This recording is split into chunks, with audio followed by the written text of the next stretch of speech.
Hello, everybody. Welcome to Talk Now Radio, listener-supported radio, where no topic is taboo. And as always, we're brought to you by Revolution Radio, also listener-supported radio, where information never sleeps.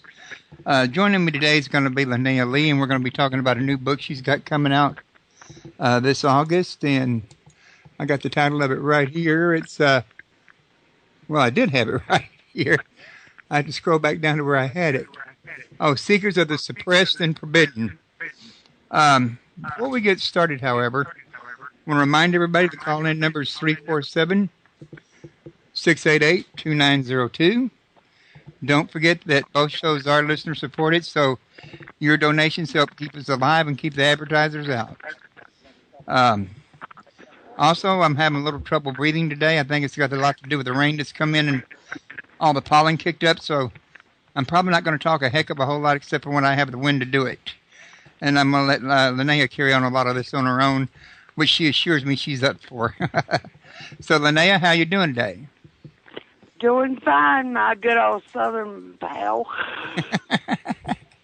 Well, we've been knowing each other about, what, 6, 7 years now? God, more like 10. Really? My, how time Really? flies when you're getting older. I don't want to talk about it. Well, I've had an opportunity to read this new book, the copies you sent me of it, and some very intriguing work. I know that this is a novel, but it's got a lot of truth wrapped up in it, and it's got a lot of your own personal theories wrapped up in it. Why don't you tell everybody, give them kind of like a little synopsis of who you are and what got you interested in writing this book? The inspiration for the book I wrote, which is 2 books, book 1's coming out in August. The inspiration was the Da Vinci Code, but this book is nothing like what Dan Brown wrote. I mean, this book will use the diary of the last living Grand Master of the Knights Templars that lived, Jacques de Molay. They used his diary to go to different places. Ah. And I don't think anybody's come up with that idea yet.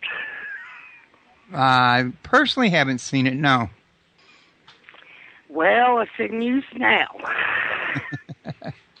Well, I noticed that you started out in Rome and ended up in France as the first 2 stops of your travels. And I noticed that some of the material that you put in France in René Lachateau was also in the movie Bloodline. Did you get the idea from the movie Bloodline by any chance? No.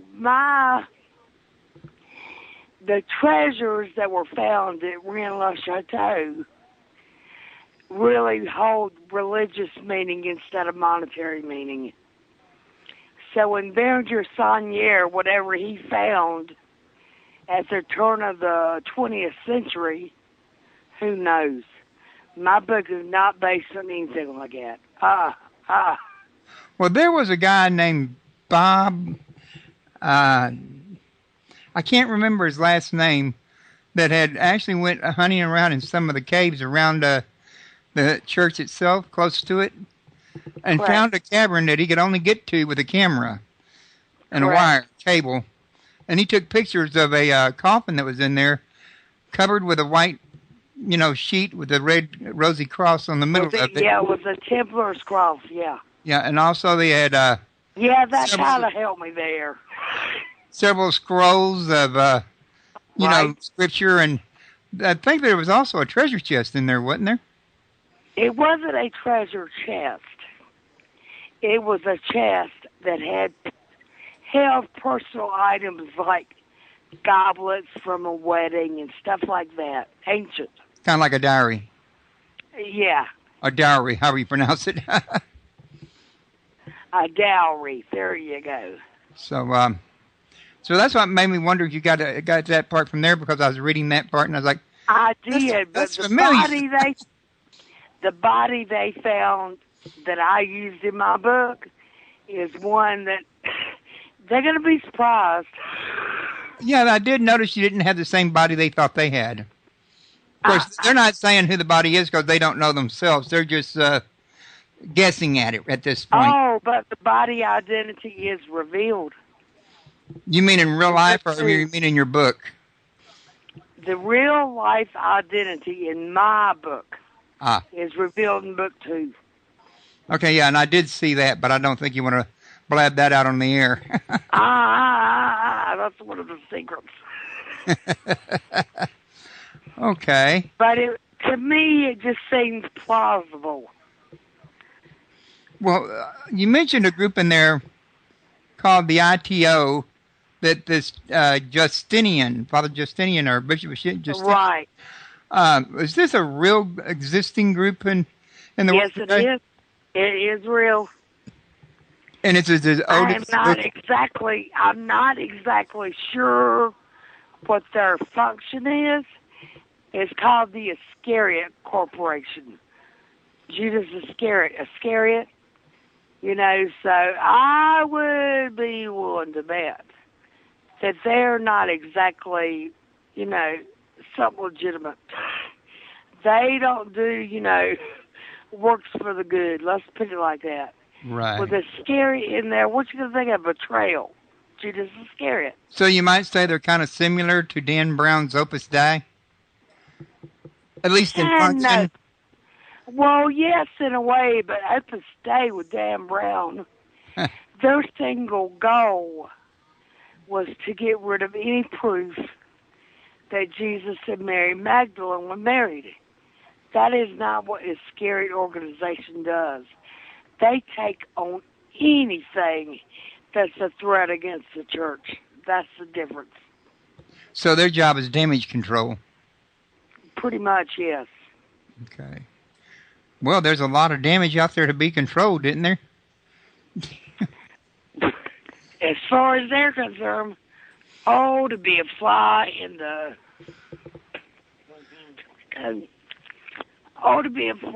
Vatican archive and be able to read. That's where your story kind of sort of starts out at. It's the Vatican archive with Karma and Fawn investigating there and meeting that nun.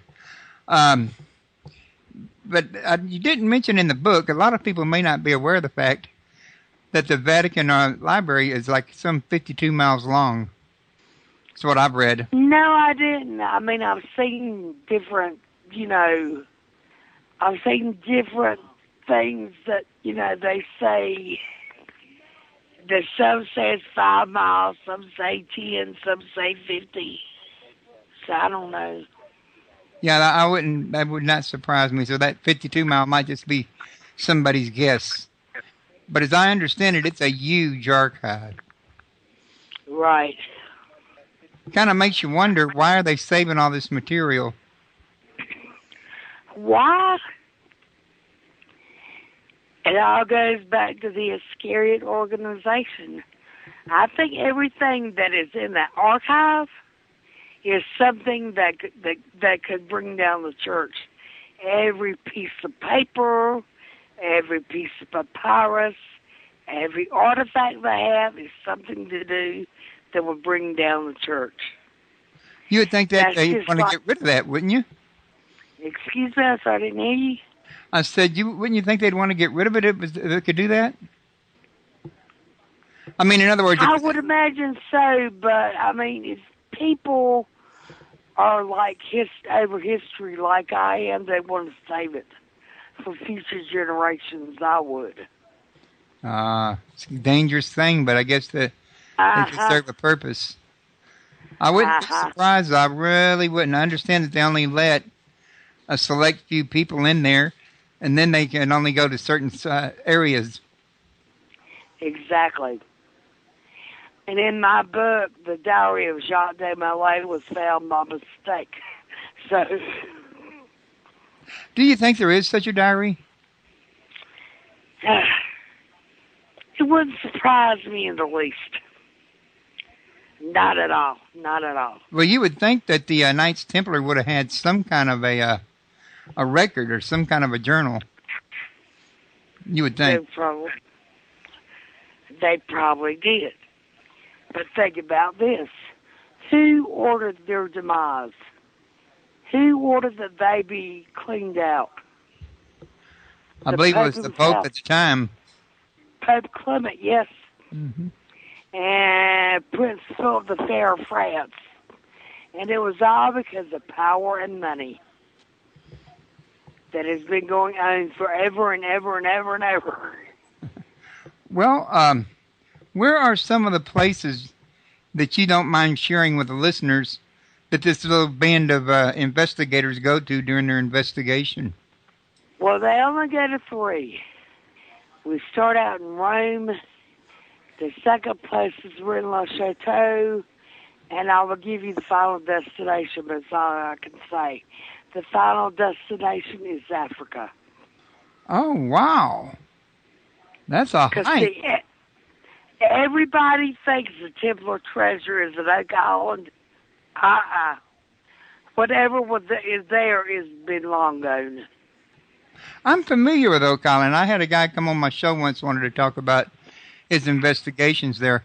I understand the place is booby-trapped and you can't get into it. That's what makes it so fascinating. You don't know what's at the bottom. You don't know who built it. Every time you get 50 feet, the thing starts filling up with water. From trenches dug to both ends of the island, whoever built that thing was brilliant. They were brilliant engineers. But it's like my husband asked me, how do they do it if they didn't have it? I said, well, look who was on their side. God.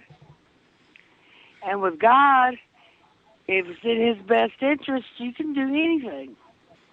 Now, I don't want to press too much on Africa since you didn't want to talk about it, but I can't help but thinking that you're ending in Africa because everything begins in Africa. No. No, that's not it? Oh well, no, it's another reason. Just let me say this, the Queen of Sheba. Okay, yeah.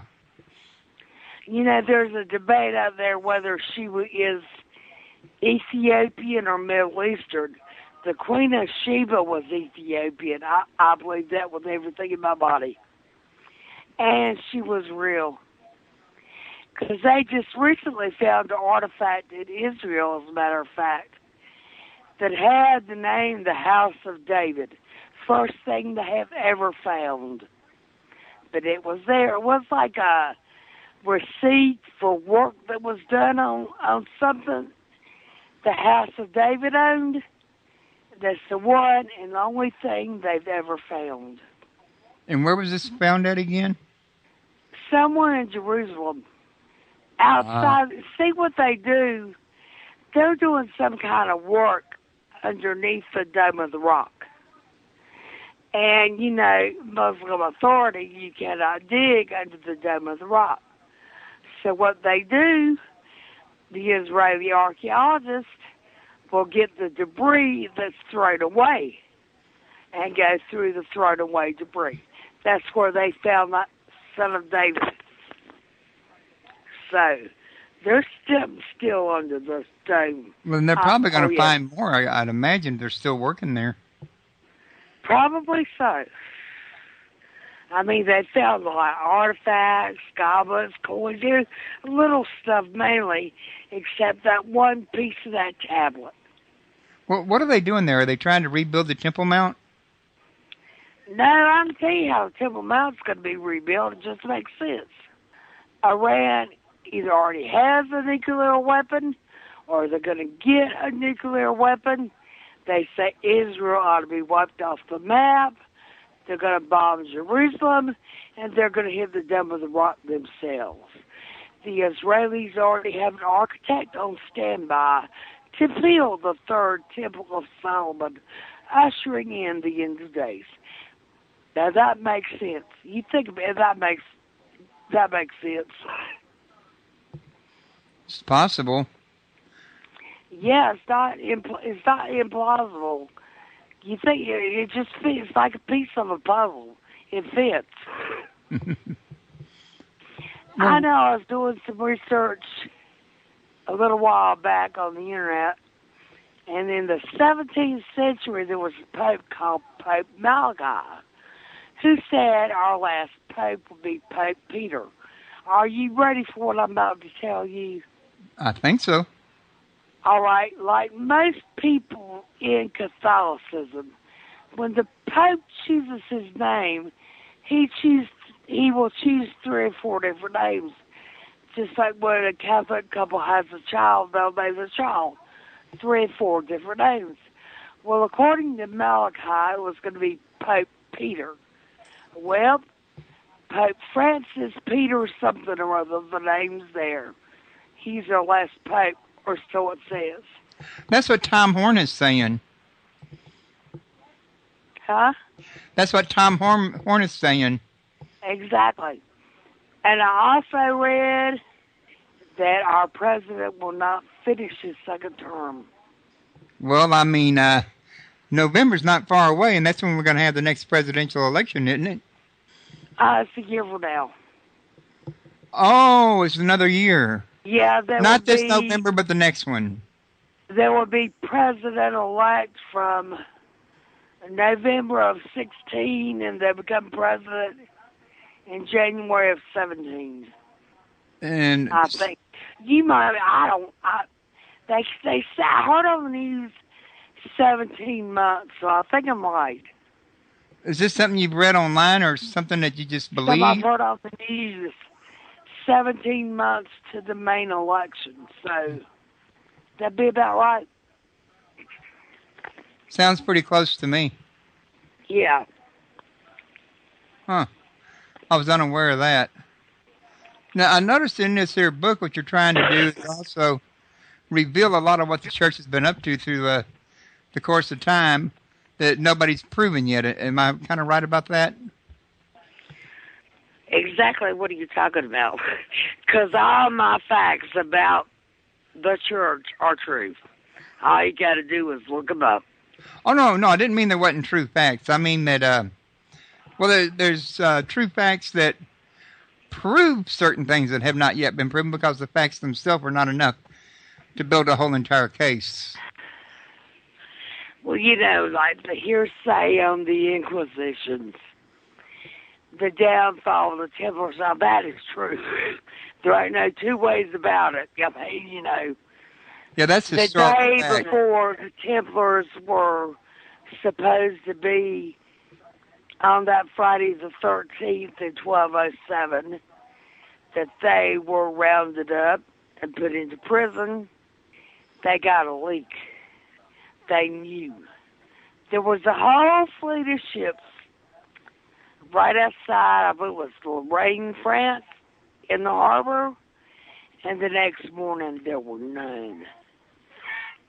So they had inside information. Oh, yeah, I'm pretty sure of that. So, and where do they go? Read my book.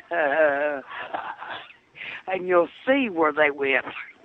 Well, from what I got of your book, the last copy you sent me goes up to a certain point and stops, and I think you said you got a third book with the rest of it. Right. So, no, it's one more book. I didn't get to some of the part you're talking about. That might be in book 2. I've been working on this thing like 3 years.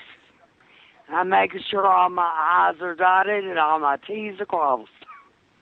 I'll look up everything to make sure I'm correct. There's a lot of people in the world that attend the Catholic Church and they swear by it. But I wonder, how do they justify all the murders and the crusades and the torture that went on in the past? See, that's what the book is based on, is history. History from the past up until today. They cannot relinquish the history. It is in black and white. It is there. Just like the Inquisitions. Just like Pope, what was his name? He was a pope in the 5th century. He was the one that deemed Mary Magdalene a prostitute. Why? She was a woman. Why? A woman was supposed to carry over the church?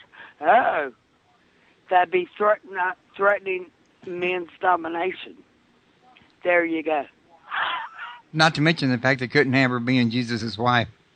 You got it. And why does the Catholic Church only show Jesus as divine? In my book, I make him human and divine, because if God was in the flesh on earth, he would understand and feel the same emotions mortal man did, which would give him a better understanding of the human heart. Rude, but that's pretty much the scientific facts. And Jesus was the one himself that said, God's inside you. You don't need a mediator to talk to God. So there you go. You can carry on a relationship with God on your own. And it's an interesting thing that for us not to need a mediator, there's been one ever since the very beginning of time. You got it. At least way back. Well, at least since 325 A.D., when Constantine way further back than that. Nicaea put together the Holy Bible. But I got a problem with that. That's not all he did. Men put the Holy Bible together, not God. Are you aware of the fact it was Constantine who mandated Sunday worship? Yes, I am. Were you aware that Constantine didn't get baptized till on his deathbed? Who, Constantine? Yeah, I'm aware of that. Yeah. Boy, he was good with propaganda and politics. Well, the thing about him is that, if I recall correctly from what I've read, he had a dream one night, and in this dream he saw a red cross on a white shield, or at least he saw the red cross, and he was told, under this sign you shall conquer. And that's what led him into Christianity right there. Right, but is that true, or was that made up? Well, there might be some truth to it. Did he make it up, or is it true history? There's no way to prove that. No, there's no way to prove, but it's interesting that the Rothschilds get their name because of the red shield. Well, I still think he was pagan. I still think the move he made was totally political, because Rome was falling apart, falling around him. Oh, I would agree. He made that move solely to get to, right, kill he adopted Christianity to keep the Roman people together. That's where that comes from. And which at the time he put it together, he was not planning to, conquer the whole entire world with it. He was just trying to salvage Rome at the time, but future popes kind of added to what he did. But no, the book I wrote, I have looked through some of the Gnostic Gospels, the Holy Bible. I've looked at some of the Dead Sea Scrolls. So my information comes from all three. I have even looked at all of the people in Egypt, the Coptics. Yes. I've looked at some of their stuff. Have you looked at the Copper Scrolls at Qumran?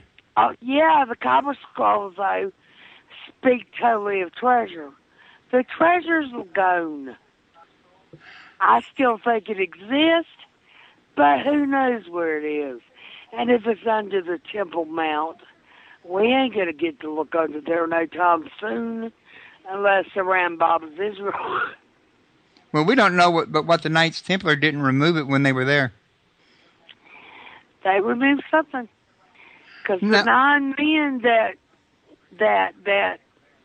the 9 men that were the original Knights Templar, they stayed with the king of Jerusalem on the Temple Mount for 7 years, I believe it was, or 9 years. But anyway, the whole time they excavated under the mount. And then one day they just took off, went back to France.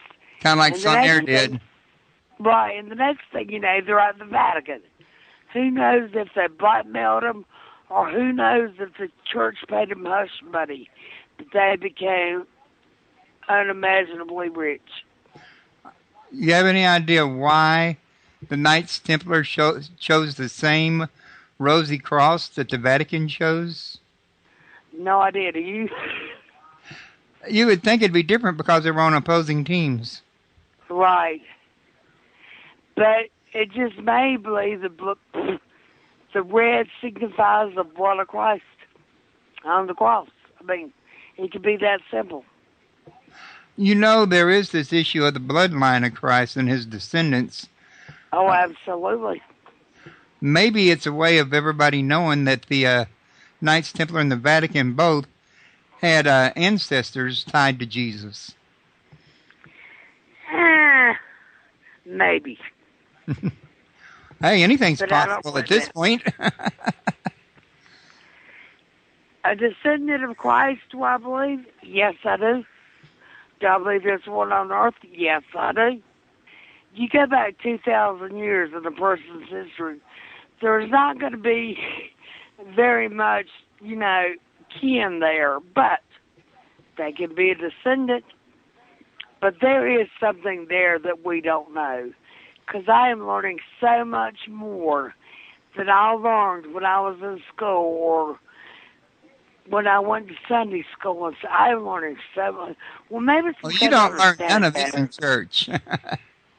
Huh? I said you don't learn any of this in church. No. Most of this is learned, or most of it I learned from the Gnostic Gospels. I'm just thinking, I read some work by Lawrence Gardner, Starfire of the Gods, and he's made the claim, he's dead now, but he made the claim when he was alive, that the bloodline of Cain is the true line that Jesus descended from. And there is a seed line doctrine, like two different seed lines coming down from Genesis, when you understand what's being read there. I can't help but wonder if this Rosy Cross has anything to do to signify whose bloodline, and maybe the cross is symbolic of the mark of Cain somehow. Could be. But see, what is so fascinating about bloodlines is every human being on the face of the earth has a certain chromosome in them. And the chromosome goes back to one woman from Africa. Now that is amazing. Totally amazing. Yeah, I've read about that. I think they named her Eve. Yeah, could be. As I understand it, she was some, 200,000 years or more old. Maybe her husband's name or her mate, could it be Adam? I think they did say they found what they believed to be an Adam, but they hadn't confirmed it. But then, too, that leads all the way back to Africa, which is where your book ends. Exactly. So, in your book, one of the oldest religious places in the world is Axum, Ethiopia. They are the ones that are supposed to have the Ark of the Covenant right now. That's what I heard. And I believe it's there. Why do I believe that? The Ark of the Covenant emits some kind of power.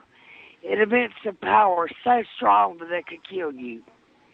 So the Ethiopians, to protect the public, put it in this one chapel. They have one man that guards that thing from the time he's young till he dies. Most of the guardians of the Ark, they have cataracts on their eyes. They have burn marks on their bodies. If we're not talking vast radiation, what are we talking? Yeah, I have heard if you touched it, it would kill you unless you were the house of Moses or you were a Levite. Exactly. And as I understand it, Moses, I think, had relatives in Ethiopia. I need to look that up and reconfirm it, though. Yeah, I do know one thing. One of the tribes of Israel was lost. And the Ethiopians claimed to be descendants of that tribe. Well, they drew some blood from some Ethiopians and compared it to the blood of Jews. There is a marker identical in their blood, stating, yes, the Ethiopians are descendant of Jewish. Well, if you stop and think about it, the Bible kind of sort of tells you that because Cush was the father of the Ethiopians, which he was a grandson of Ham, who was a grandson of all the other Jews. I mean, that's way back in the beginning where there was only one bloodline according to the Bible.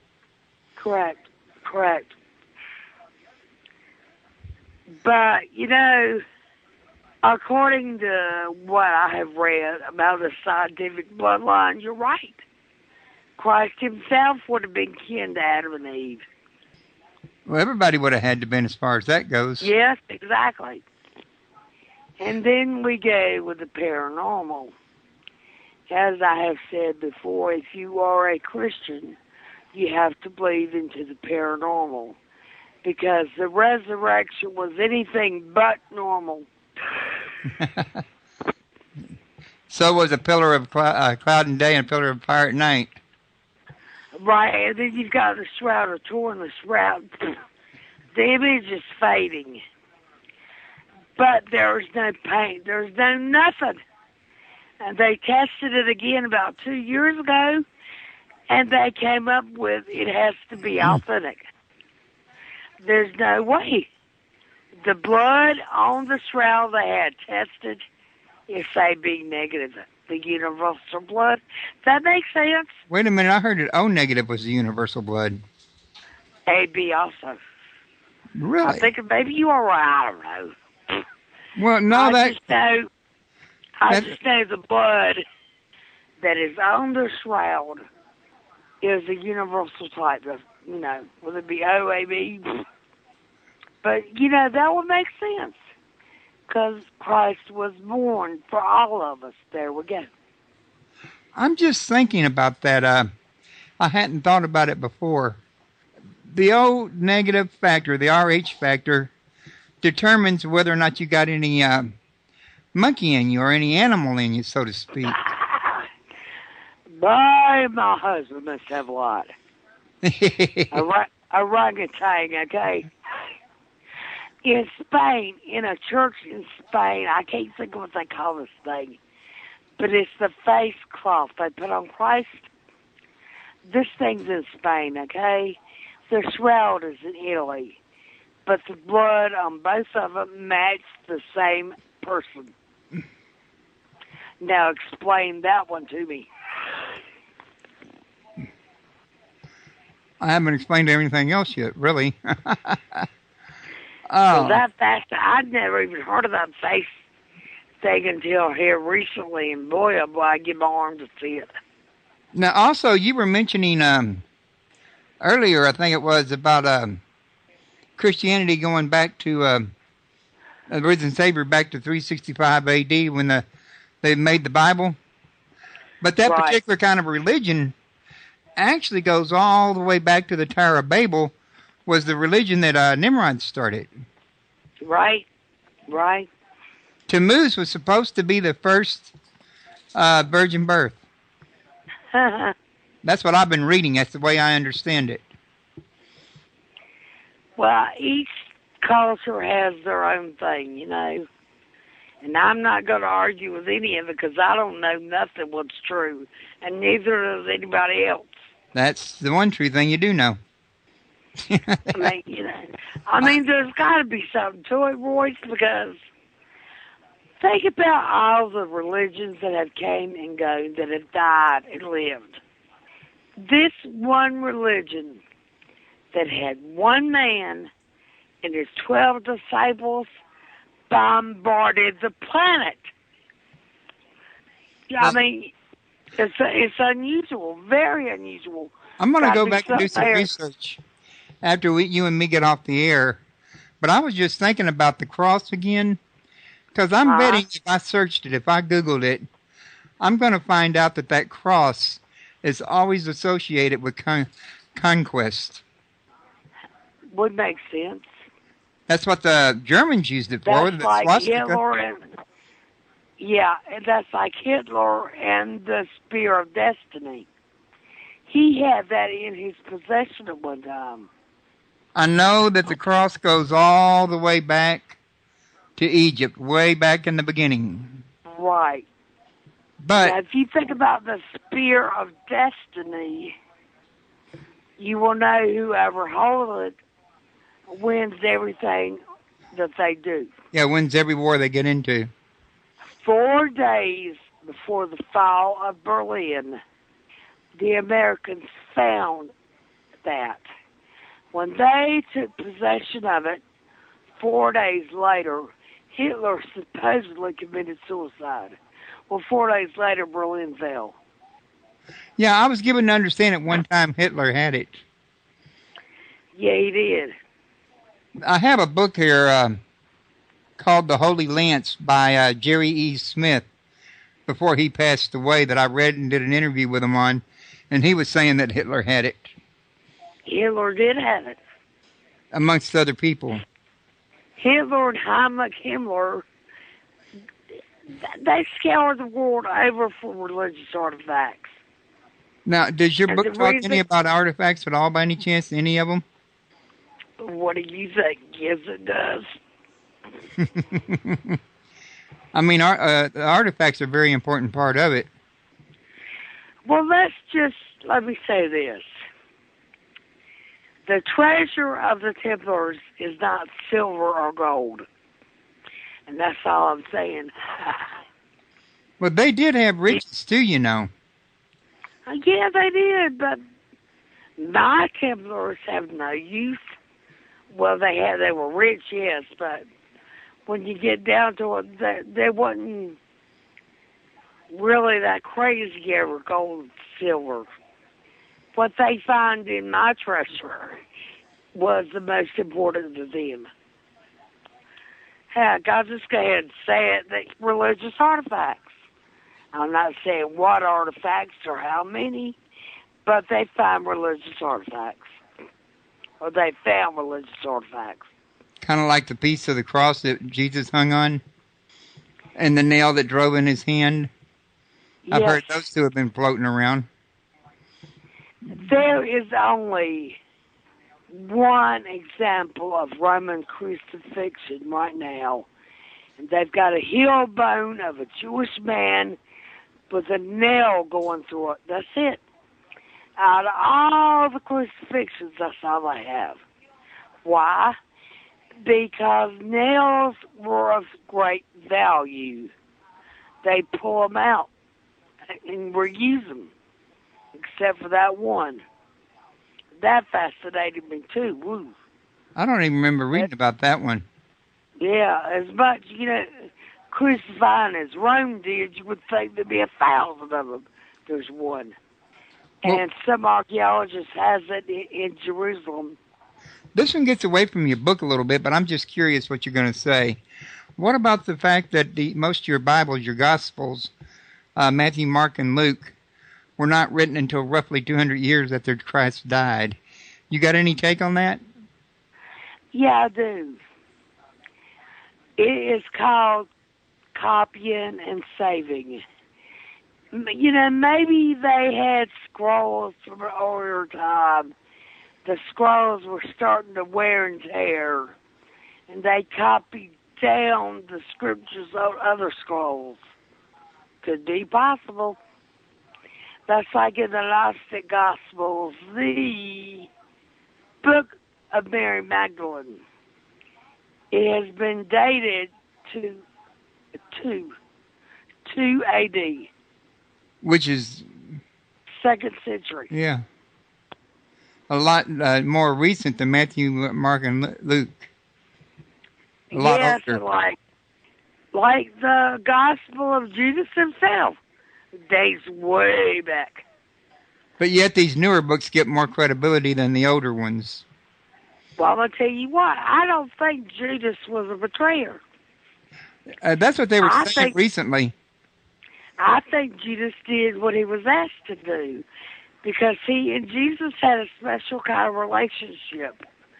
If you remember when Jesus asked him, who am I? He said, you are the Messiah. There you go. But Why that would was with Peter, not with Judas. That's right. Judas was supposed to be very strong, very educated. And I believe that Judas had enough faith in Jesus that he did what was asked. And why did Judas commit suicide? Because he saw Jesus being beaten and on the cross. And I think it was just more than he could bear. I really do. I don't think Judas was a bad man. No. I think history made Judas a bad man. Well, our neighborhood resident Bible scholar, Terrell, signed into the chat room. He says, Judas is the son of perdition, doomed from the start like Satan and all of his cronies. That was his opinion. Jesus is the son of perdition. Judas. Judas, nah. Study the Gnostics, study the Dead Sea Scrolls. Then come back to me and tell me. Well, see, this is why you and Terrell would clash. He will not consider the Gnostics or the Dead Sea Scrolls over the Bible. The Bible has final authority and it is the most accurate record. He might look at the other ones, but he, gives first credence to the Bible, whereas you would give more credence to the Gnostics. Y'all would naturally hit an impasse. I totally disagree because, like I said, the books of the Bible, yes, they were gospel, but they were chosen by men. So, do we listen to men's word, or are we listening to God's word? Also, I have a lot of trouble with books that we don't know who the original writers were, and we don't know. If you don't know who the real writers were, how do you know that they're really by Matthew, Mark, Luke, and John, and they were really what they claim to be? Just like there's really no scientific, physical proof that Jesus Christ ever existed, scientifically. But yet, billions believe. There's something to it. It's a definite article of faith, and there's so much circumstantial evidence, though, that it's kind of hard to say he didn't, too, Right. The Gnostic Gospels, the Coptic Gospels, the Dead Sea Scrolls, they were all written as part of the Gospel of God. Why were only 4 books chosen that told of Christ for the New Testament? And why were these other books left out? Exactly. I am not disputing the Bible. The Lord, I'm just saying that there was more. More that has been suppressed, more that has been forbidden. That's what I'm saying. Well, it wouldn't be a lot of good to argue about the Bible because your side wouldn't listen to the other side wouldn't listen to your side, and again, everybody'd be at an impasse. But you know what I say about that, Royce? Who cares? I thought you was going to say... No, who cares? Who cares who wrote the Bible? Who cares what scriptures are the right one? As long as we worship God and as long as we worship Christ, what difference does it make? Well, I'll be honest with you, and this is one that Terrell's not going to agree with me on, and a lot of other people are not. But I got to be led by my conscience, not theirs. And I personally don't believe God would mandate a book for man to follow of his will and damn people to hell if they don't follow the book. When this book could be copied by many different people, it could be mistranslated, it could be sabotaged, the whole... And as we got it right now, you got the Quran, you got the Rig Veda, the Dead Sea Scrolls, the Nag Hammadi. I mean, we know all of them ain't right. Well, maybe there's a little bit of truth in all of them. Oh, I'm quite sure there is. Where was Jesus his last 40 days? Maybe he got... I know he was supposed to have appeared to the Native Americans. And maybe he was in India. I mean, even from his childhood till he started his ministry, where was he? I've got to believe, he was studying. For me, he rises himself with Buddhism, Hinduism, and all that. Well, for me, rather than follow the Quran or a Bible or any scripture, I mean, I'll read them and I think it's got a lot of good in them, don't get me wrong. But I think my final word has to come from God laid on my heart. You're absolutely right. That's for my way of thinking. I mean, that way, man can't lie to me that way. I can lie to myself. You got it. But I just honestly believe the Holy Bible was put together because of political propaganda.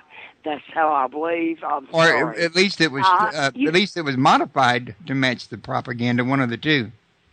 Right. And I'm not saying they're not gospel. I'm not saying it's not God's word. The point I'm making is God did not put the Holy Bible together.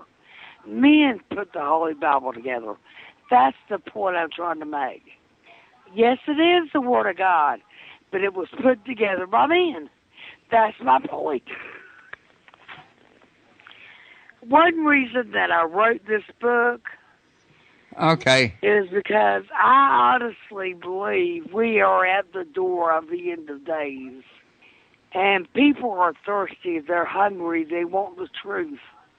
So I took all the Gospels and just, started reading them, and my understanding is what the book is based on. What I wanted to do was for mankind to open a dialogue with God before it is too late. One-on-one dialogue. Okay, listen, Terrell just typed in the chat room. I want to repeat this in here because I see a lot of people fall into this mistake. He says, Christ is the Lord God of the Old Testament, and heaven is his throne. Isaiah 66:1. Christ has to study nothing. Now, here's the trap. Using the Bible to prove the Bible. That is tantamount to allowing a criminal to be his own witness to testify for himself in a court of law. But have you ever thought about using the Bible to prove science and history? Well, actually, it has in some ways, but there's other ways it has not. And the only trap you fall into is if you're weak and you follow that doctrine. Me, I worship God in my own way. I probably do it differently than anybody on earth, but I do it my way. And God hasn't killed me or anything, so I guess I'm all right. I think everybody has to, in the end, ultimately, follow their own conscience. I mean, you follow somebody else will lead you astray. A whole church can lead you astray. A whole religion can lead you astray. A whole country can lead you astray. Jim James, David Koresh, and I'd say more. I mean... Oh, now Terrell thinks we're 3,600 years from the end of the age. That's a long time. That's a star. Explain Apophis to me. You mean apotheosis? No. I'm talking about an asteroid named Apophis. I don't think I've heard of that one. I believe it is in the year 2026. This big asteroid named Apophis is going to miss the Earth like 400 miles. Sorry to interrupt you, Linnea, but that's break time music. We're going to have to go to break for a few minutes. All right. I'll hit on the rest when we get back. Okay. Hello, everybody. This is your host, Royce the Redneck Radio Man, and we're back, and we still got Linnea Lee with us, as far as I know, and we're going to try to get her to take up where she left off at if we didn't lose her place. Linnea, are you there? Yeah, I'm here. What was I talking about when we did before the commercial? My dog got me sidetracked. Oh God, I don't remember. Neither do I. I'm like, okay, duh. I know we were talking about the Bible. We were talking about Jesus and whether or not Jesus really existed, or the Bible being put together by men. We were doing quite a bit right there during that last 10 or 15 minutes. Yeah, and I forgot what I'm going to kill my dog, okay? But No, the book that I wrote, yes, my historical facts are correct. But everybody has got to remember I have a knack with weaving my fantasy around the facts. So the book is fiction, but everything in the book is not fiction. Right. And you got one more book left in this series, you said, and it's yes, gonna... I'm going to be done with it before Christmas, I hope. Okay. Why don't you, real quick, like before I forget, tell everybody a little something about some of your other books, like Of Atlantis, Prey of the Scavenger, Paradox 5. There's more, but that's just a few of them. Well, let me first say I started writing in the darkness, and now I'm writing in the light. I'm versatile. All right, Prey of the Scavenger is about a serial killer that practices hoodoo. Of Atlantis is a 5-volume series that follows the last known king of Atlantis in the present day. I've got another one called A Thorn Within the Roses. It's about a serial killer slave during the Civil War. I'm trying to think, what else have I got? Chamber of Time. Taddy. Oh, I see. Chamber of Time is just like a collection of stories that involve time travel. And Paradox 5 is about time travel and 5 people that do the time traveling to stop Hitler from re-rising. Or at least Hitler's son. Huh? You mean Hitler's son? His grandson. Yeah, grandson. I'm sorry. Oh, I goofed. But those books were just practice for this one. Because I put a lot of blood, sweat, and tears in these 2 books. Well, I really like that Paradox 5, partly because you immortalized me in it. But no, I enjoy writing, but religion, I have been passionate about religion since I was 15. And in high school, I took a course known as World Religion. That just hated me. Well, did you have a bad experience inside the church when you were growing up? No. It just things didn't seem right? Yes, exactly. I mean, a lot of things that I was taught seemed to be incomplete. So I went on my own and did 40 years of studying and research. I was ready to do this book. Sounds like it. God gives everybody a destiny, whether they believe in it or not. All right, when I was 35, I suffered an aneurysm and I almost died. And it put me in a wheelchair. So what? My wheels and legs, big deal. But anyway, he gave me a gift. This is how I feel, to compensate for the loss of my legs. He gave me the gift of being able to tell a story. He gave me the imagination to be able to come up with the stories that I tell. And that's my gift. And what I'm doing now is my destiny, I feel. Because it's like, I'm so passionate about this stuff. Well, I got to tell you, you're not the only one stuck in a wheelchair. Over the last 2 years, I get most of my getting around the house in a wheelchair. I get to walk very little anymore. Well, if I wasn't in a wheelchair, I guess I would be by now, because my left knee, the cartilage, is bone on bone right now. Ouch. I'm not getting a knee replacement. The only time I use my knee is when I transfer from my chair. Okay. Well, I had a friend that had one, and gosh, what she went through. It isn't worth it. Well, about the only walking I do is I get up and go to the bathroom and come back. That's about it. Other than that, I roll around in my wheelchair or I use my scooter. I ain't got a scooter. I got a wheel. I got an electric chair, and I turn that thing up on high, and David can't even catch me.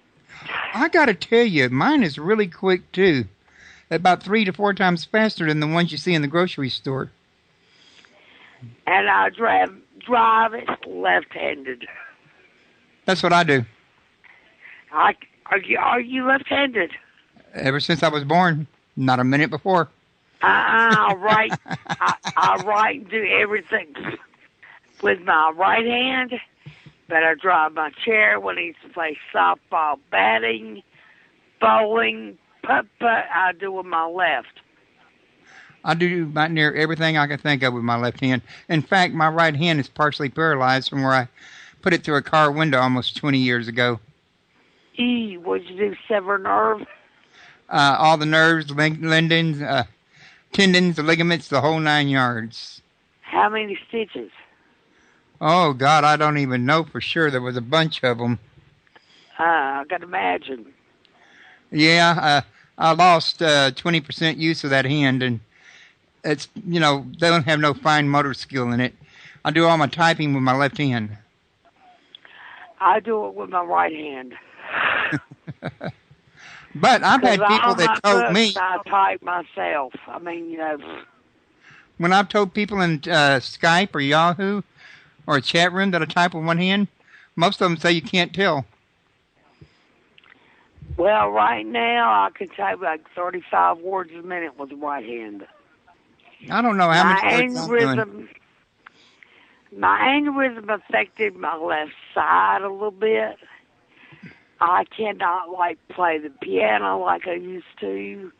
I can't type with my little minute stuff, I can't hold a glass or something like that. I can't do it. What, was this aneurysm painful? I didn't even know I had it. Oh, well, that much is good. I know. I went to the bathroom. I was really hot. The floor was cement, so I needed to be cool. I laid down on the floor, and that was in June. I woke up in the hospital in September. And it took me to get my speech back to how it is now, about 10 years. Because when I first came out of the hospital, you couldn't understand a word I say. And that is so frustrating. Well, you sound like you're doing much better now. Oh, yes. It's like David said, well, God gave me a mouth. Yes, he did. He just didn't know you was going to exploit it. Well, he found that after 21 years, he found out. Okay, well, coming back to the topic at hand, before we stray too far for too long and run out of time, what kind of new books do you have coming up in the future? My next book is I'm so looking forward to this one. It's going to be about the love story between King Solomon and the Queen of Sheba. I want to write a book about Titanic, but mine's going to be a little bit different. Well, it wouldn't be fun if it was the same old thing. It's been written about 1,000 times, but my idea has not been done. There's going to be a demonic doll on board Titanic. Then you'll see why I use my fiction to hit the iceberg. That's one.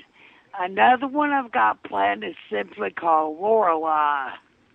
It is about a young girl prostitute that becomes a serial killer. Oh, wow. I love, psychology and stuff like that. I like to get into the minds of these people to see what makes them tick. Because their mind ain't wired like mine. It's just fascinating, Sounds fascinating. Sounds very interesting and unique. I read recently, though, that the Titanic was not really the Titanic at all, but a sister ship that they sent out to planning for it to collect the insurance on it.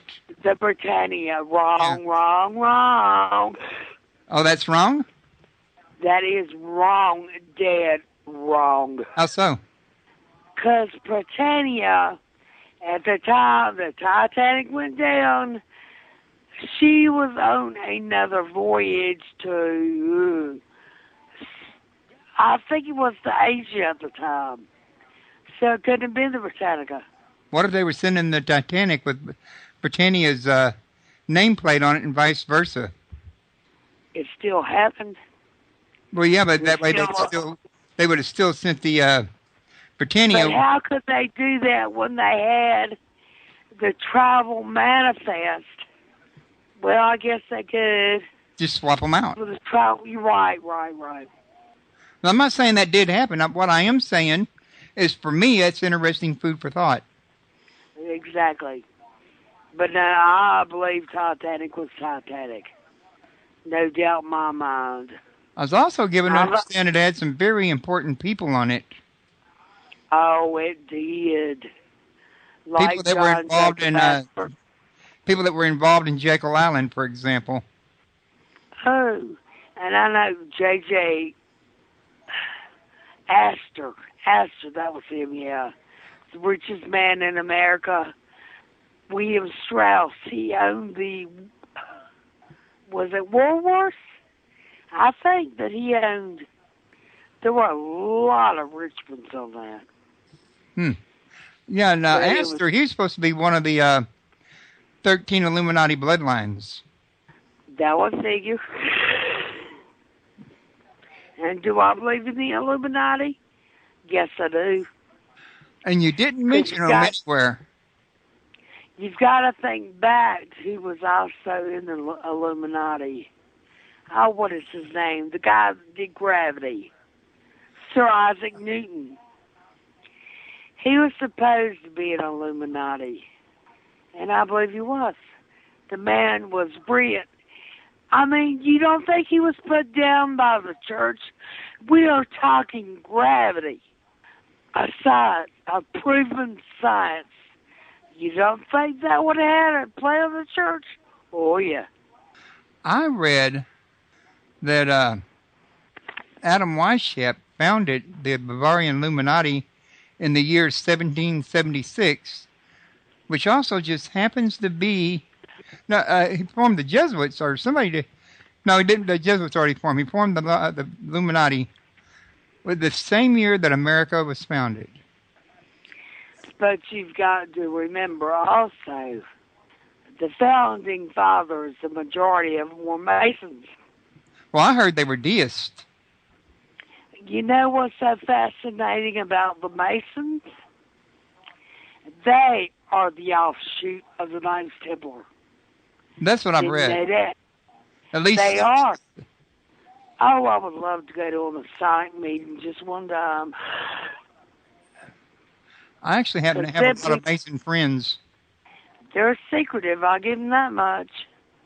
But I mean, if their principles are what this country was founded on, they were on the right road. You know, all men are created equal, blah, blah, blah. I mean, what's wrong with that? It's just like I said earlier about religion. Who cares had the first religion? Who cares what's the right religion? You ain't never going to find out. We might after we die, but who cares? I don't. I don't think God is really much less interested in religion either, to be honest with you. Religion seems more man-made than anything else. I totally agree, Royce. And God knows it's been used for politics. You know, I honestly wish I could have the true answers before I leave this earth, but I kind of doubt that, too. I'm kind of doubting it myself, to be honest with you. I mean, I've learned quite a bit, but I haven't learned anything conclusive or definitive. You're like me. Even though I've done a lot of studying, you know, on Christianity, it's still not definitive, you know. But then when you look at the shroud and you look at the face cloths in Spain. Now, if they were on the same man 2,000 years ago, how did one get to Spain and one get to Italy? You tell that to me. Also, behind that shroud you mentioned, the Shroud of Turin, even if it's verified to be an authentic cloth from the days of Jesus himself, that does not necessarily prove that it was what covered Jesus and not another man. I disagree. Why? We're not talking about the image here. We are talking about the bloodstains. Jesus was, what's that called, scoured? Was that Roman thing with 3 balls on the end of it? And it's got indentations on the shroud. And, the blood. But they can't find out what blood type Jesus was. They never had a copy of Jesus' blood. Well, they computerized, using what they had. And the way the blood appears on the shroud would have been the way the blood had appeared on a man. Well, yeah, So but that could have been any man getting beat like that. In order to prove that it was Jesus, they would have to have a sample of his DNA on file somewhere to compare the blood types with. And they can't do that. But isn't that how God made religion? He gives man a choice. You've got certain facts, and you have the freedom and right of mind to believe as you want to. Yeah, and you do have that right. So do I. There you go. But I'm just pointing out again, food for thought about, more for the listener's sake than anything else, that might want to think it through and ask more questions, in other words. Absolutely. Always good to get your audience asking ain't nobody got all the answers. Only God and Christ have all the answers. We sure don't. And maybe that's the way. I'm not saying that image wasn't Jesus either. The truth is, I have no way to know. I really don't. Well, let's just put it like this. There's no pixel. There's no pigments. There's no paint. And the image was created by some type of radiation. That they do know. Now, where did the radiation come from? Seems like to me that when Christ resurrected, there'd have been a blinding flash of radiation light. But, that's just what I think. Well, if you believe this passage of the Bible, the part where Jesus is up on the mountain with, who was it, John and Peter? Don't quote me, I might be wrong about the people. But right in front of him, he was up there in front of them, he was talking to Moses and I think it was Elijah. And he transformed or transmuted into light right in front of them. Exactly. Even the Roman soldiers that guarded the tomb of Christ say that 3 men appeared out of the tomb, and they shone like no sun that has ever been seen before. Sounds like radiation to me. But that's me, Well, yeah, and it would make a lot of sense if you asked me. I've got one belief that has never been proved, and I probably will never know. But, the image on the shroud is fading, right? What if when the image totally fades, the world ends? Something to think about. I mean, if God's going to get mad at me for asking questions, I'm sorry. But he gave me a mind. I asked. He made me inquisitive. Inquiring minds want to know, He made you hard-headed. Made me hard-headed. Yeah, I heard your husband in the background. Yeah, and I got my little tatty cocker spaniel laying in front of me. Now, have you got any other radio appearances coming up in any time in the near future? Not right off, not yet. You do most radio appearances on my show? If you want me to appear, always. Well, you know I what? will always, even if I do get on the bestseller list, please, please, please. Even if I do, you will always be one of the ones I would go to. Oh, well, thank you. I appreciate that. Because, I mean, you stood by me through all of this. And now the least I can do is stand by you. There was something I was going to mention. Oh, yeah. You and me for a while there, we were doing a Halloween show every year on Halloween Day. Until Exactly. until 2 years ago when I got sick. And I had to miss our last show. So I was going to let you know that if you're interested, we can still try to continue that tradition every year that I'm in the hospital. Put it down. Maybe we can get Victor to come back. Because I can still write in the darkness. Like I said, I can write anything I want to. Oh, by the way. Which is good. I mean, you know, I'm versatile. I mean, to go from writing about serial killers to writing about the Knights Templar, that's a big leap. I was going to ask you, do you still work with Victor Aurelius? Once in a while. Once in a while? Yeah, I know he's gotten busy with this 4077th MASH going on. Right. But I've heard some of his material over there. He's got some right funny stuff. Yeah, he's more of a sci-fi type person. So you're going to... Whereas I'm more the paranormal. Because I totally believe in the paranormal. Are you going to write anything about the Illuminati? That's an idea. I might do that. Oh, you know, when you go to Africa, Boko Haram is the terrorist group over there, right? I don't know. First I heard of it. Yes, I've got my own terrorist group. You know what it's called? No. The Association of Sinai. Sinai. Moses. You know those little apps that they post on Facebook that ask you what kind of biblical person would be or what kind of job you would have and stuff like that? I did one of those, and that said that I would have been Moses. No, I always wanted to be a biblical archaeologist, always.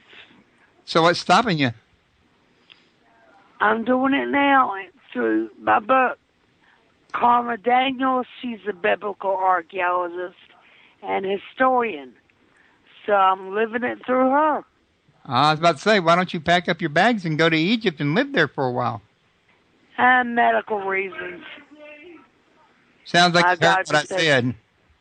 My doctor wants me to stay in the States. Okay? Mine probably would want me to, too. So I stay within the States. I can go to Canada, and I ain't going to Mexico. Those drug cartels, forget it. Are you going to be doing any traveling in the near future? Probably so. Book tours, probably so. Going on a signing trip or something like that? I have plans of it. You do? Yes, that is my publisher. Green Ivy out of Chicago, they're new. I hadn't been with them since November. And I didn't think they'd be ready to have my book out until Christmas. But when I was told day before yesterday they were going to have it out by the end of August, hey, I was impressed. Oh, when are you going to get a book cover for it? I hadn't got that far yet. Well, send me a copy when you get it. Send me a copy of the book cover when you get it. I'll do that. But you thought the first book had twists and turns? You wait to book two. Oh, I know what I was going to mention to you. Have you given any thought to writing about David and Bathsheba? Yes, I thought about it, but I'm more fascinated with Solomon and the Queen of Sheba. It all comes down to, for my passion to show in my writings, it's something that I have got to be passionate about. Right. So that's why I'm picky. I pick and choose. I tell you what, if I was a writer, I think I would write something about Abraham and Egypt and the Hyksos. I don't know if you ever heard of the Hyksos or not, but I'm one of those people that. The Israelis. Huh? Those were the ones, the Hebrews. Well, that's what I'm thinking is that the Hyksos is really Abraham and his descendants. Probably so. But I haven't been able to make a documented link of that yet. I'm working on it. But there is a lot of circumstantial evidence out there for it again. Again, everything you find nowadays is circumstantial. Pretty much. But you sure do get an interesting case off of circumstantial evidence, even if you can't find it. Oh, yeah. I mean, you know, if you've got an imagination and you read about something that has no closure,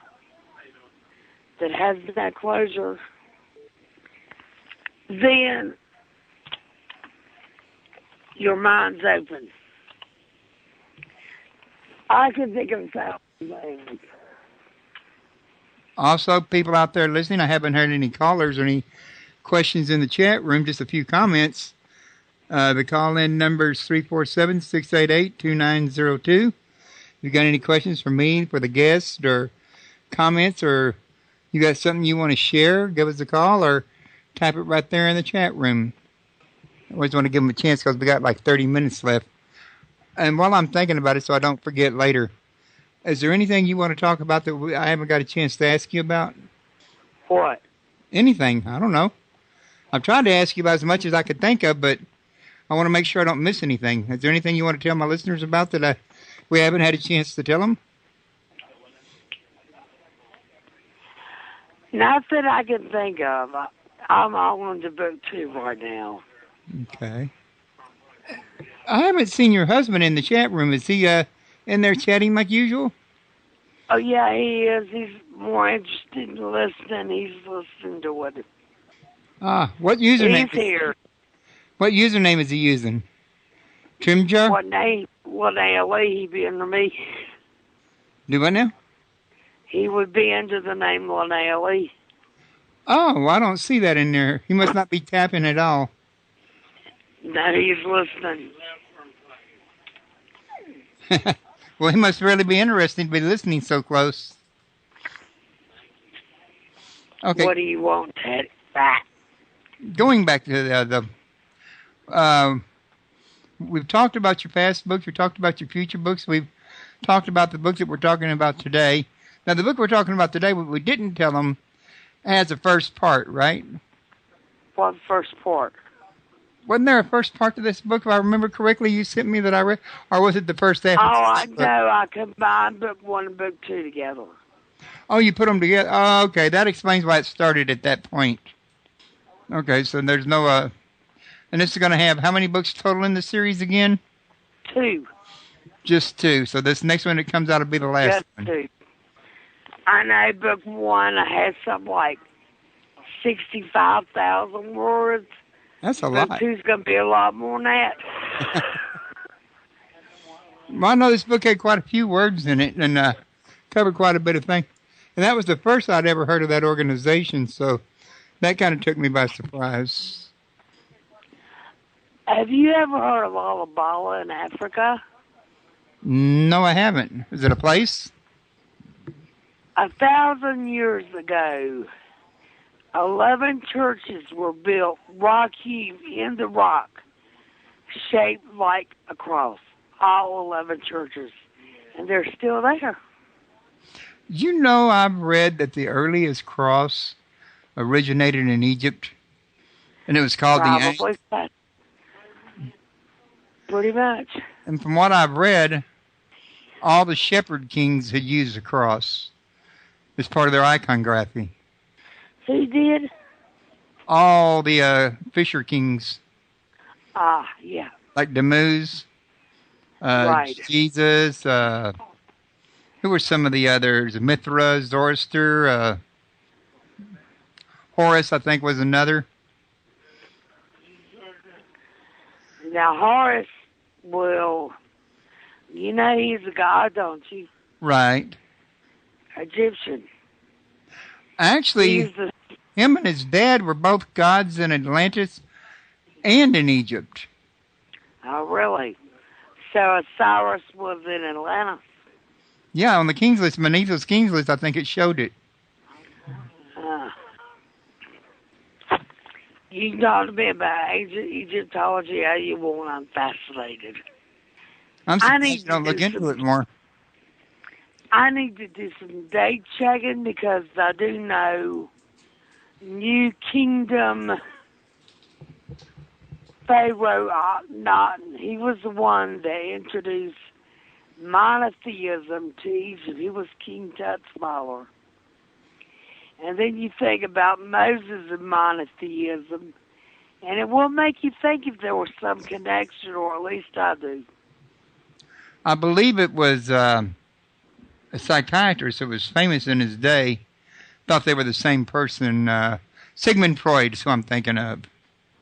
He thought Akhenaten and Moses was the same person? Yeah. I believe that Akhenaten was hybrid. Well, what I haven't figured out yet about this sun worship in Egypt was Aten was the sun god before, not Aten, I'm sorry. Ra, I think, was the sun god before Aten. And Aten was Akhenaten's sun god. But they were already worshiping the sun under Ra. Why would they need to worship it under Aten? What difference did it make? Because which sun god? Akhenaten worshipped what was called the sun disk. That would be Aten. That's it. That was the name of the god he worshipped, Aten. And he worshipped the sun. Not somebody that was supposed to, Ross was supposed to travel in a chariot from dusk to dawn. Now, I need to go back and double check, but if I understand correctly, Horus and Ra were both the same sun god. No. No? I'll see how. That's why I said I need to check and make sure I got it right, because I may be getting things confused. That's the first time I've heard of that one. Okay. But, Ancient Egypt is one of my things, too. Another book I want to write is about Akhenaten in Ancient Egypt. Was you going to include anything about the Hyksos in it? Probably. You know who Akhenaten's wife was, don't you? Nefertiti. Yes. Supposedly the most beautiful woman of Egypt. Next to Cleopatra? Yeah, she wasn't Bertie. Who, Cleopatra? I heard she was. No, not on some of the coins I've seen around. Oh. Her actual portrait, no, she got a big nose. Her seduction was the way she was. She was educated. God. She had a personality that wouldn't stop, so I read. So. And that's Cleopatra you're talking about? Yeah. Now, Nefertiti, didn't she descend from royalty herself? Yes, she did. That's what I thought. As a matter of fact, King Tut's wife, Akhenaten, she was the daughter of Nefertiti. Back then, all they ever did was intermarry, to keep the bloodline pure. Yeah, that was real important back then to the Israelites, the Egyptians, and the Sumerians. But, and that there, I think, goes back to bloodline of Seth versus bloodline of Cain. There you go. But this is I just love this God history. Well, it's got to be like Pompeii. I love the story of Bombay, but I couldn't go there because those casts of those dead people they created would just totally freak me out.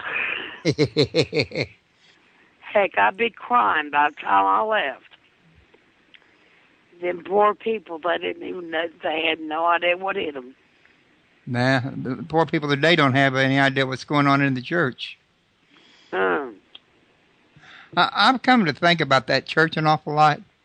In all truthfulness, you go to church here in America today, although they may all be under sun worship and not even know they're doing it, they're really not bad people and a bad place to visit or to, fellowship or have friends with. They just, I wouldn't follow necessarily all their teachings as gospel, in other words. How true. I mean, it's not like they're doing something wrong on purpose. I choose not to go to church for one reason. How many of the pastors get drunk on Saturday night and beat their wives and they're in church on Sunday morning? How many of the congregation do something like that? We have no way to know. See, to me, that's hypocritical. And I just rather do it my own way. That way I'm not in the presence of possible hypocrites or anything like that. Well, I've got a good relationship with God. My conscience is clean. Me personally, I quit going to church for many years behind the sun worship issue.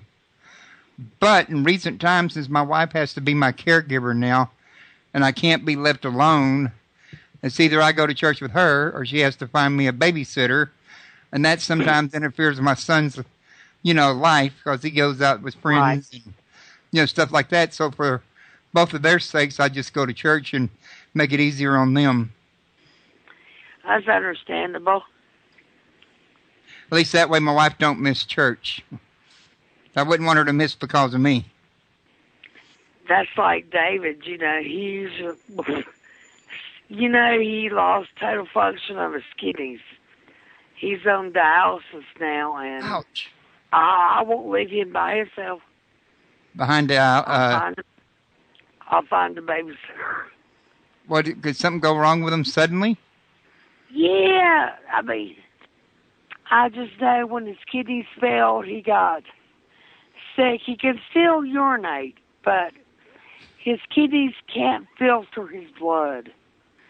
The doctor said they wasn't dead, it's like they were asleep. He said they could wake up just like they went to sleep on the spur of the moment without any symptoms whatsoever. That's weird. Wow. But he's still here, still honoring. But it was, you know what it's like, Royce. How long you been married, Royce? Oh, my goodness. 28 years. For 21. So. You're just babies in marriage. David's my third and last. I said, I will not have another one. I've only been married once, and so has my wife. Now, that's something you don't see every day. My first marriage lasted 5 months. Wow. My second one lasted 5 years. And this one has lasted 21. So he's doing something right. Oh, you just got a bigger baseball bat. Well, yeah.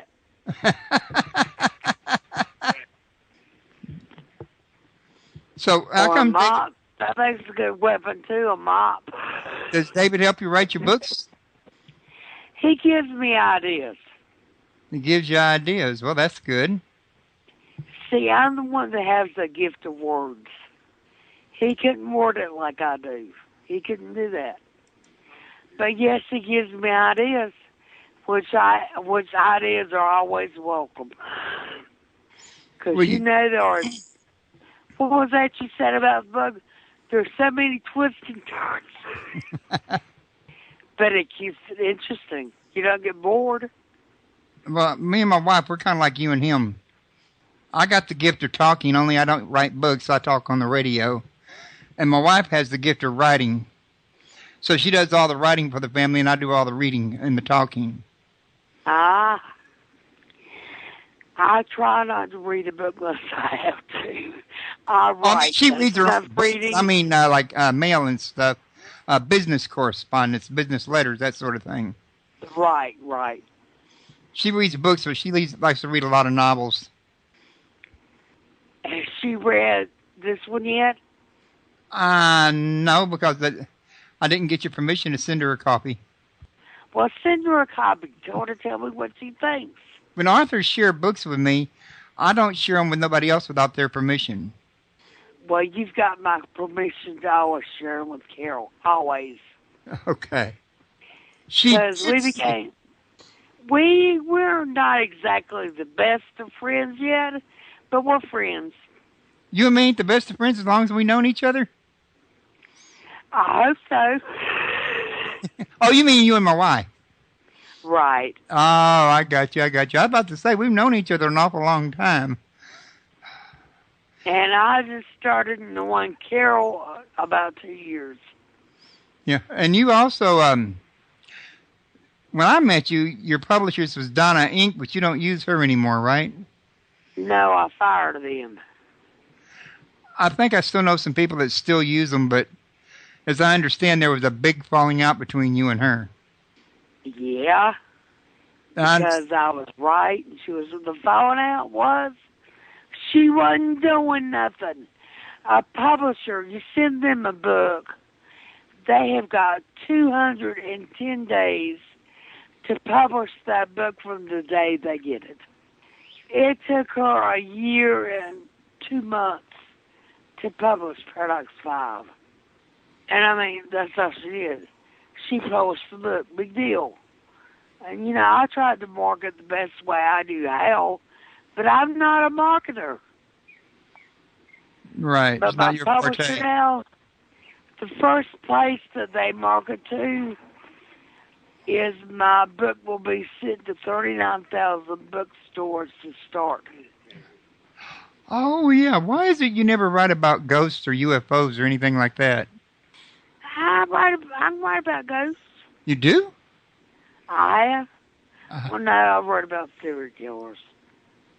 No, A Thorn Within the Roses, about my slave during the Civil War, the serial killer. There's ghosts in that book.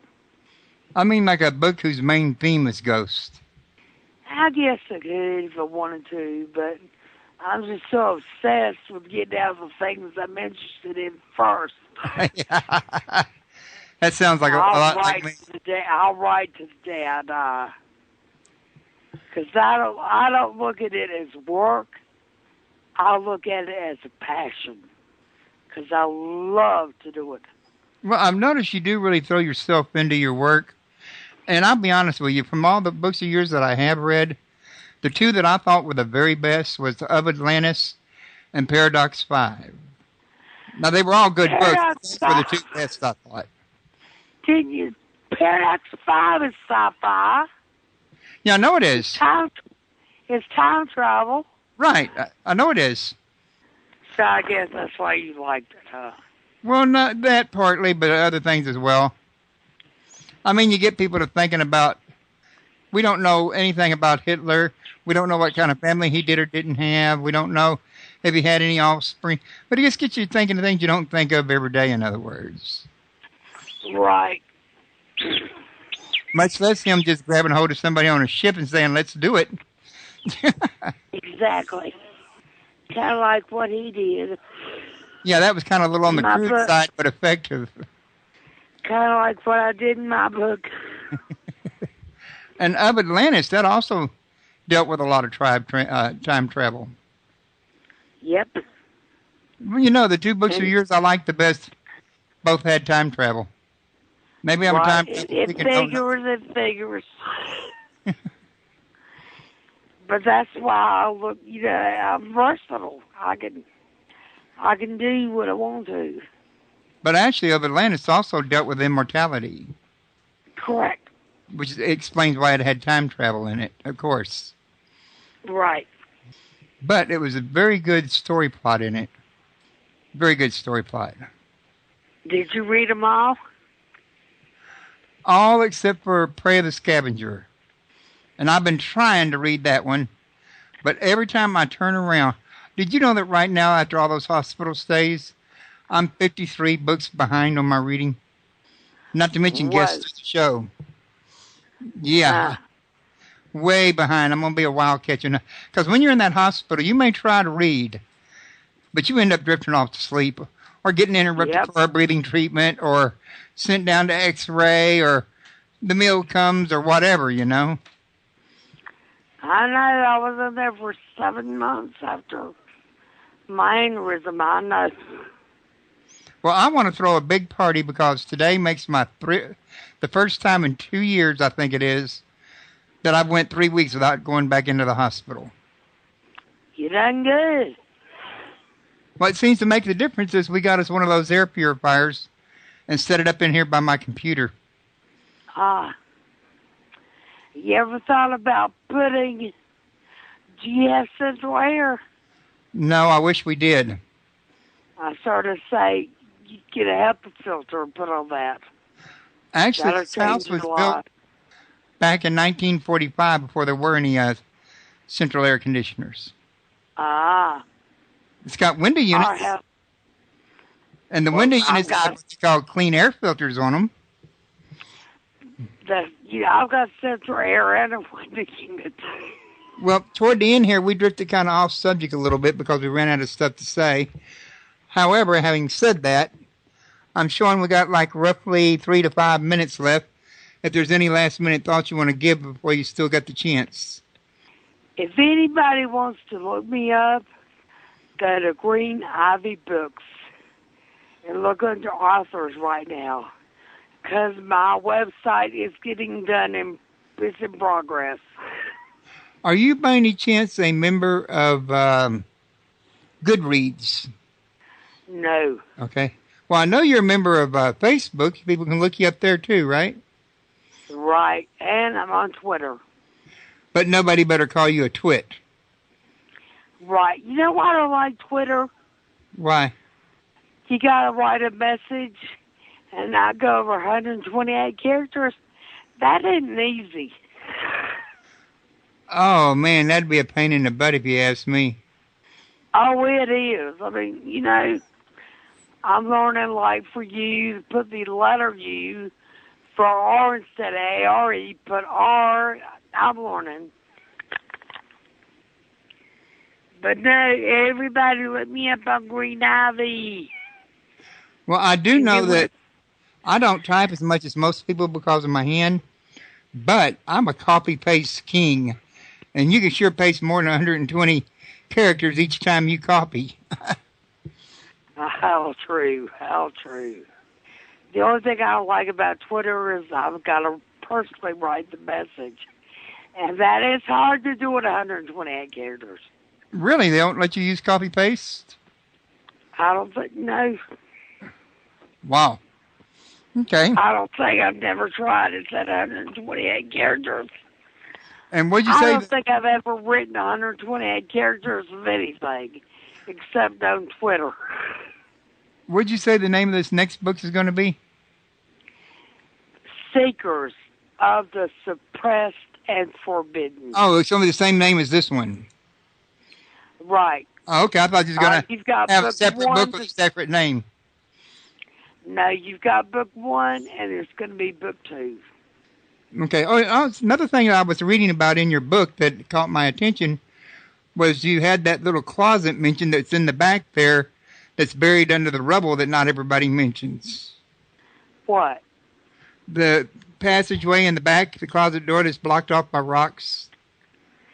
That was my own little ditty. Was it? Well, I've seen it somewhere before, but you're the only person I've seen that theorized that it might lead to the cave. Well, people just have to use their imagination. And me being an only child, I've got one of those. There you go. Now, folks out there listening, my next Thursday, I've invited Andrea Perron to come on and talk about her book, House of Darkness, House of Light. And this is the book that spawned the movie The Conjuring. So she was the lady that lived in that house growing up. I haven't heard back. I don't know if she's going to be able to do it or she's going to have another date. I do know she's available. She will do it. She always does for me. So y'all make sure to attend. And if I don't get her, I'll try to get somebody else. Y'all be good. Thanks for listening in. We'll talk at you later. Linnea, I'm going to go rest and eat some supper. Sounds good, my dear, and I'll talk with you later. Later on. Thanks a lot. Thank everybody. Bye. Bye-bye.